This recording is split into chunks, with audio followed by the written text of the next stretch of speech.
Assalamualaikum warahmatullahi wabarakatuh. Perkenalkan, nama saya Azhara Putri Ramadhani, NIM 21024014009. Di sini saya akan menjelaskan materi tentang data flow diagram atau singkatannya DFD. Data flow diagram atau DFD adalah ilustrasi alur sebuah sistem atau program. Biasanya DFD digunakan oleh para developer aplikasi untuk mempermudah proses pengembangan sistem informasi. Semua pihak yang terlibat dalam program akan digambarkan secara visual menggunakan DFD. Dengan DFD, data flow diagram mulai dipopulerkan pada akhir tahun 1970-an oleh Larry Constantine dan Ed Jordan. Hingga kini DFD terus mengalami perkembangan dan sudah banyak digunakan untuk berbagai keperluan development, termasuk pengembangan perangkat lunak. Lantas apa itu DFD? Apa fungsi dan contohnya? Di sini saya akan membahas semuanya secara menyeluruh. Pengertian DFD. Data flow diagram atau DFD adalah gambaran alur informasi suatu sistem atau program dari awal pemrosesan input hingga ke output. DFD digunakan karena terdapat banyak alur kerja yang sulit dijabarkan atau dideskripsikan dengan kata. Selain itu, diagram dapat menggambarkan seluruh alur kerja secara efektif dan lebih mudah dipahami. Secara visual, terdapat berbagai simbol dalam penggunaan DFD, misalnya panah, lingkaran, dan persegi panjang. Masing-masing simbol memiliki makna dan tujuan yang berbeda. Oleh karena itu, analis biasanya menambahkan label yang menjelaskan semua step tersebut. DFD sederhana dapat dibuat menggunakan tangan. Teman-teman bisa membuatnya dengan cara menggambar. Namun ada juga beberapa aplikasi khusus yang untuk membuat DFD. Sebut saja seperti Unified Manual Language atau UML, EasyCast, Power Designer, dan lain sebagainya. Tidak ada proses instan karena pada dasarnya DFD dibuat secara manual, baik menggunakan tangan maupun aplikasi khusus. Nah, jika teman-teman mengetahui flowchart, tentunya teman-teman agak sedikit bingung apa perbedaan flowchart dengan DFD. Keduanya memang mirip karena mengandung simbol dengan maknanya masing-masing. Adapun flowchart menggunakan alur kerja ataupun prosedur yang ada di sistem atau software, sedangkan DFD hanya menunjukkan alur data dari sistem tersebut. Penulisan dan alur data dalam flowchart harus urut, sementara DFD prosesnya bisa dilakukan serentak atau paralel. Selanjutnya yaitu fungsi DFD. Banyak developer menggunakan DFD karena fungsinya berperan cukup penting. Berikut ini adalah beberapa fungsi DFD. Yang pertama itu ada fungsinya yaitu visualisasi sistem. Fungsi DFD yang pertama untuk memvisualisasikan atau menggambarkan suatu sistem. Teman-teman dapat melihat komponen-komponen yang alur kerjanya saling terkait satu sama lain sebagai satu kesatuan. Dengan begitu, semua informasi yang diberikan DFD bisa menjadi insight terkait proses kerja dalam software development. Selanjutnya, fungsi yang kedua yaitu perancangan model. Selain visualisasi sistem, fungsi DFD selanjutnya adalah merancang sebuah model baru secara sistematis. Teman-teman dapat memprioritaskan fungsi sistem tertentu dalam perancangan guna melihat bagian alur kerja lebih rinci. Hal tersebut memungkinkan teman-teman untuk fokus ke bagian-bagian penting sebagai acuan perancangan sebuah model. Dan yang ketiga, fungsi yang ketiga itu penyampaian rancangan sistem. Fungsi DFD selanjutnya yaitu untuk menyampaikan rancangan sistem. Pada dasarnya, DFD dibuat untuk mendeskripsikan alur kerja melalui pendekatan visual. Nah, gambaran rancangan sistem tersebut nantinya akan disampaikan kepada pihak lain, misalnya klien, programmer, atau pembuat sistem. Berikutnya adalah simbol dalam DFD. Seperti yang telah saya singgung sebelumnya bahwa terdapat beberapa simbol dalam pembuatan DFD, diantaranya sebagai berikut. Yang pertama itu ada proses dalam DFD. Proses memiliki bentuk bangun ruang berkesinambung yang digambarkan dengan simbol lingkaran atau persegi panjang bersudut rounded.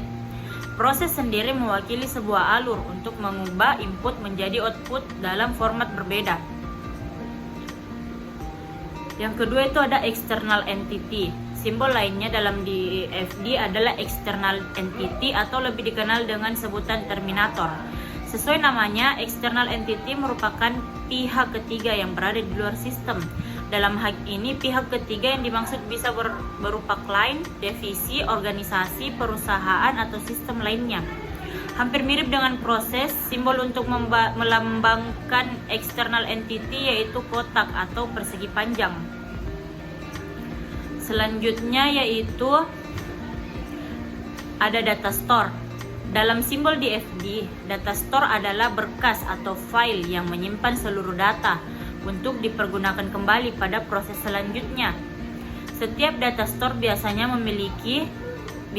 mesti terhubung setidaknya dengan satu input dan output.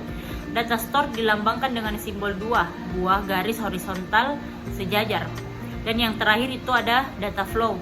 Jika data store merupakan penyimpanan data, maka data flow lah yang mengalirkan data tersebut ke setiap sistem. Dengan kata lain, data flow bisa dibilang sebagai arus data atau informasi antara suatu proses, data store, dan terminator. Simbol yang digunakan untuk mewakili data flow adalah tanda panah. Yang selanjutnya ada jenis-jenis DFD.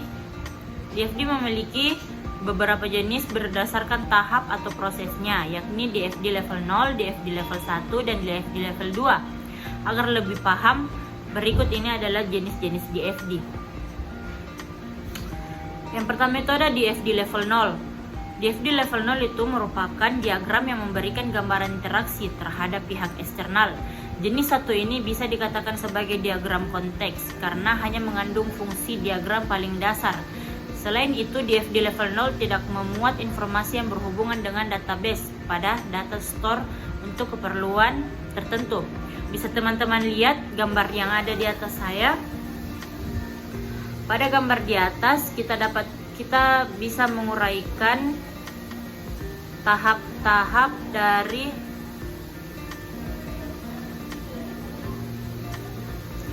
pada gambar DFD di atas kita bisa menguraikan tahap-tahap dari sebuah sistem.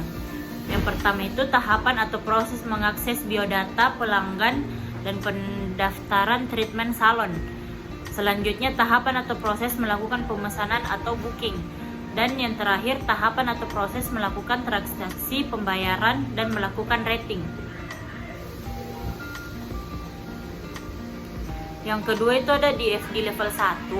Jika DFD level 0 merupakan diagram dasar, DFD level 1 adalah tingkat lanjutannya. DFD jenis ini merupakan diagram yang menjabarkan informasi pasca level 0. Seluruh data yang ada akan dipecah menjadi unit yang lebih kecil agar informasi mudah dipahami. Nah, teman-teman kembali bisa melihat gambar di atas saya. Pada tahap ini, pelanggan akan memasukkan biodata diri seperti nama, alamat, nomor handphone, dan alamat email. Setelah itu, salon akan menginput daftar treatment seperti potong rambut, perawatan wajah, dan lainnya dengan harga yang sudah ditentukan. Yang kemudian, sistem akan menyimpan data dari pelanggan untuk memudahkan pelanggan saat melakukan pesanan.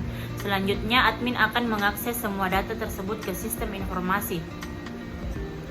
Dan yang terakhir adalah DFD level 2. Jenis DFD lainnya itu DFD level 2, di mana diagram jenis satu ini merupakan lanjutan dari DFD level 1. Pada beberapa kasus, DFD level 2 akan dibuat jika dibutuhkan deskripsi lebih rinci dari proses sebelumnya. Dengan kata lain, DFD level 2 tidak wajib dibuat kecuali informasi detail terkait sistem-sistem yang diperlukan. Bisa kembali teman-teman lihat gambar yang ada di atas saya. Tahapan selanjutnya yaitu melakukan pemesanan.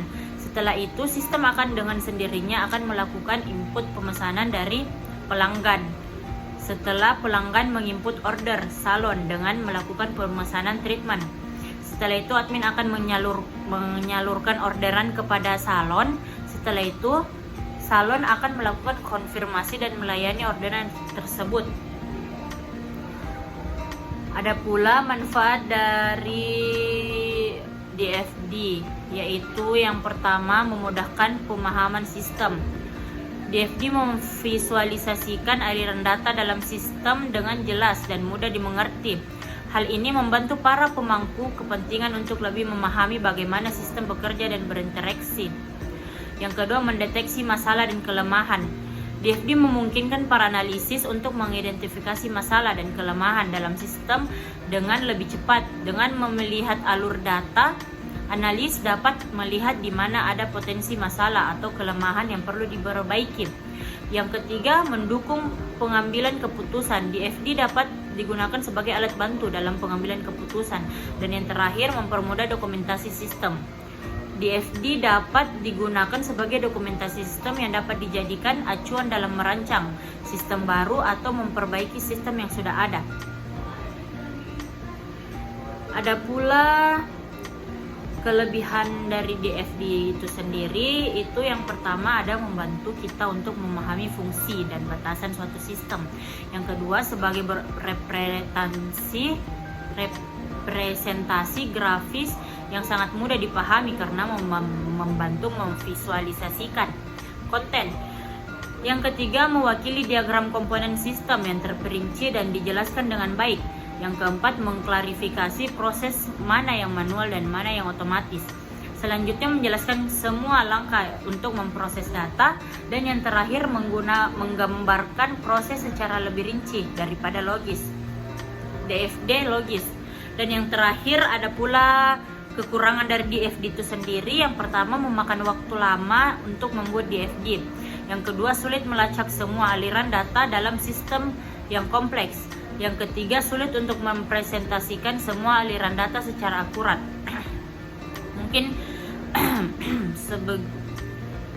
Mungkin begitu saja materi yang bisa saya sampaikan. Kurang dan lebihnya mohon maafkan. Assalamualaikum warahmatullahi wabarakatuh.